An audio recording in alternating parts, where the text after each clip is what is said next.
Lunedì 9 gennaio, San Leucio. È il nono giorno dell'inizio dell'anno, ne mancano 356 al termine. Il sole sorge alle 7:49, tramonta alle 16:46. La luna si leva alle 19:08, tramonta alle 9:43.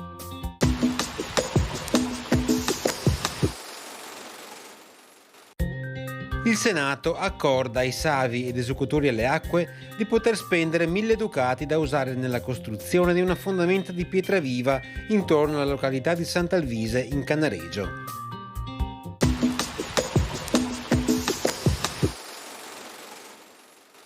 Le previsioni per domani: non si verificheranno precipitazioni, cielo sereno o poco nuvoloso fino al mattino e poco parzialmente nuvoloso dal pomeriggio. Sulla pianura di notte varie nebbie, in dissolvimento al mattino e in nuova formazione di sera.